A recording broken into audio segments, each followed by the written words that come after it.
اب ذرا دھڑکتے ہوئے دل سے اپنے نبی نے کتنی قربانیاں دی ہے اس راستے میں، اس کی ایک جھلک سن لو۔ اللہ اکبر، اللہ اکبر۔ حضرت سیدنا عبداللہ ابن عباس رضی اللہ تعالیٰ عنہ ارشاد فرماتے ہیں کہ اللہ کے رسول صلی اللہ علیہ وآلہ وسلم جو ہے حرم مکہ میں یعنی مطاف کعبہ میں صحن کعبہ میں نماز پڑھنے کے لیے آتے ہیں، اور آنے کے بعد عرب کے کچھ لوگ، قریش کے کچھ لوگ حضور علیہ الصلوۃ والتسلیم کے گلے میں جو ہے وہ چادر کا پھندا بنا کر کے ڈالتے ہیں، اس حالت میں کہ اللہ کے رسول صلی اللہ علیہ وآلہ وسلم حالت نماز میں ہے، اور پھر اس چادر کو اس طرح سے تنگ کیا جاتا ہے کہ حضور علیہ السلام کے گلا شریف، جو حضور علیہ السلام کا جو مبارک گلا ہے اس کو جو ہے وہ تنگ کیا جاتا ہے، بتقاضۂ بشریت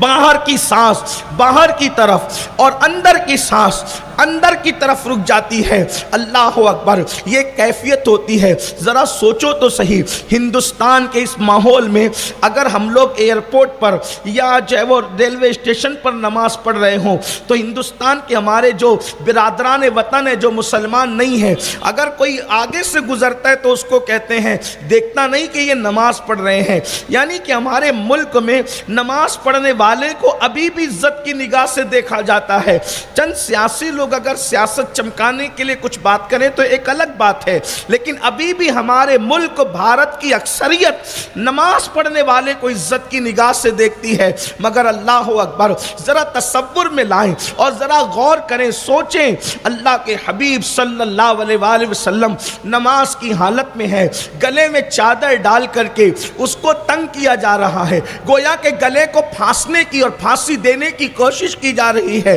جب اللہ اکبر یہ کیفیت تھی اور حضور حالت نماز میں ہے، اپنا دفاع بھی نہیں کر رہے ہیں، ایسے میں میرے آقا علیہ الصلوۃ والتسلیم کے یار افضل البشر بعد الانبیاء بالتحقیق سیدنا ابو بکر صدیق آتے ہیں اور یہ منظر دیکھتے ہیں، اور دیکھنے کے بعد چیخ پڑتے ہیں اور فرماتے نادانو، جو شخص تمہیں جنت کی طرف بلاتا ہے، جو شخص کہتا ہے کہ اللہ ایک ہے، وحدہ لا شریک ہے، حق کی طرف تمہیں بلاتا ہے، تم اس کے ساتھ یہ سلوک کرتے ہو۔ اور اس کے بعد صدیق اکبر رضی اللہ تعالیٰ عنہ وہ چادر کو جو ہے وہ پھر کھولتے ہیں۔ جب انہوں نے یہ منظر دیکھا کفار مکہ نے تو اللہ کے رسول علیہ السلام کو چھوڑ دیا۔ ابن عباس کہتے ہیں اللہ کے رسول کو چھوڑ کر وہ صدیق اکبر پہ ٹوٹ پڑتے ہیں اور صدیق اکبر کی داڑھی پکڑ کر ان کو اتنا مارتے ہیں اور پیروں سے کچلتے ہیں، اللہ اکبر، کہ صدیق اکبر کا سر پھٹ جاتا ہے۔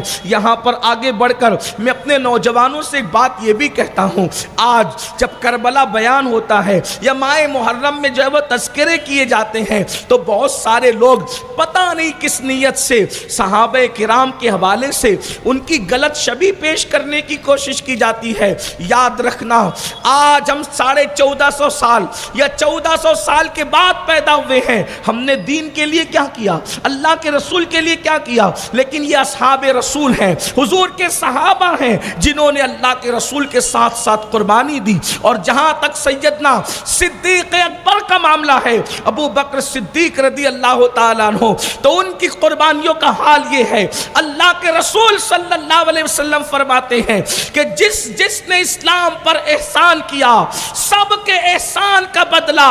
ادا کر دیا گیا ہے سوائے ابو بکر کے۔ کل قیامت کے دن اللہ میری طرف سے ابو بکر کو اس کے احسان کا بدلہ عطا فرمائے گا۔ اللہ اکبر، یہ صدیق اکبر کا حال ہے۔